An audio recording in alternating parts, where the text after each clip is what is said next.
আসসালামু আলাইকুম।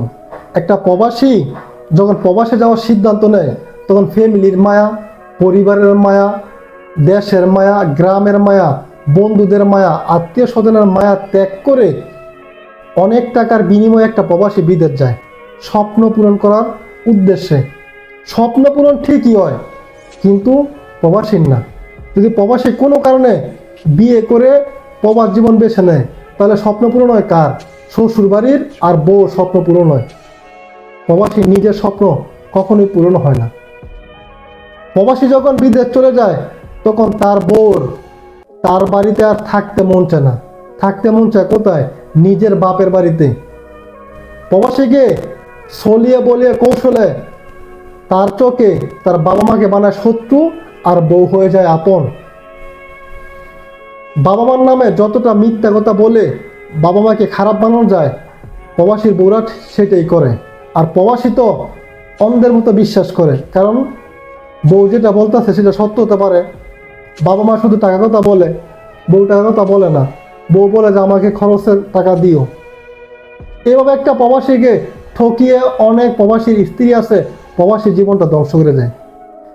বিদেশ যাওয়ার পরে বউ যখন বাপের বাড়িতে চলে যায়, একটা বউ চলতে গেলে বর্তমান সময় কি 20,000 টাকা মাসে দরকার পড়ে? আপনারা আমাকে বলেন। প্রথমে শুরু হয় খরচের বাহানা দিয়ে প্রবাসীকে, প্রবাসীর কাছ থেকে কীভাবে সিনে টাকা নিবে। তারপর সমস্যা হয়, আমার পরিবারের ইমুকে অসুস্থ, টাকা দিতে হবে, দিচ্ছে। আমার ইমুকের সমস্যা, ব্যবসার মধ্যে কিছু টাকা দিলে ভালো হতো, দিচ্ছে। এমন করতে করতে করতে করতে প্রবাসীর জীবনের সমস্ত ইনকাম শ্বশুর বাড়িতে পাঠায় বাবা মাকে বলে।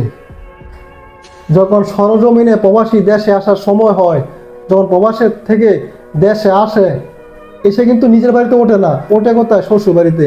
গিয়া দেখে শ্বশুর বাড়ি আগে যে অবস্থা ছিল এর চেয়ে অনেক বেশি উন্নত হয়ে গেছে। প্রবাসীর বউ তাকে তালাক দেওয়ার জন্য প্রস্তুত হয়ে গেছে। প্রবাসী যখন বলে যে আমি যে এত বছর যাবৎ বিদেশ থেকে এত টাকা পয়সা পাঠাচ্ছি, সে টাকা পয়সা কই? তখন উত্তর আসে, তোমার টাকা পয়সা দিয়ে তোমার বাবা মারা করছি, তোমার সন্তানদেরকে মানুষ করছি, টাকা পয়সা নাই। অথচ সম্পূর্ণ মিথ্যা কথা। নিজের পরিবারকে সে উন্নত করছে, নিজের নামে ব্যাংকে এফডিআর করছে, স্বর্ণ গয়না বানাইছে। আর প্রবাসীরা বুঝ দিছে কি, তোমার টাকা পয়সা সব খরচ করে ফেলছি। আর যদি প্রবাসী বেশি রাগান্বিত হয় কথা বলে, তাহলে তোমার ভাত খাইতাম না, তোমার ডিভোর্স দিব। এখন আপনারা বলেন, এই অন্ধ প্রবাসীর এখন কি করা উচিত? যাকে বিশ্বাস কইরা জীবনের সমস্ত ইনকাম বউ নামক মানুষটাকে দিল, আর সেই বউ আজ প্রবাসীকে পথে বসানোর ব্যবস্থা করে দিছে।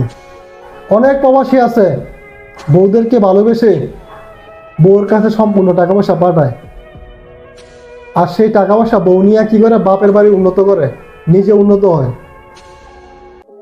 এটা থেকে আমরা কি শিক্ষা গ্রহণ করলাম? নিজের জন্য কিছু করতে হয়, কারণ একটা প্রবাসে গিয়ে কতটা কষ্ট করে এটা সেই আরেকটা প্রবাসী দেখতে পারে, আর তার আল্লাহ তাআলা দেখতে পারে। পরিবারের মানুষ, দেশের মানুষ কখনোই এই কষ্টের কথা বুঝবে না।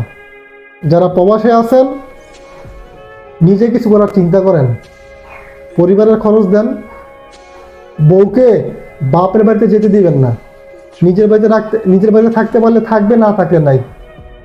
আমার কথাগুলো যদি আপনাদের কাছে ভালো লেগে থাকে, তাহলে অবশ্যই লাইক, কমেন্ট এবং শেয়ার করে প্রবাসীদেরকে দেখার সুযোগ করে দিবেন। সবাই ভালো থাকুন। আল্লাহ হাফেজ।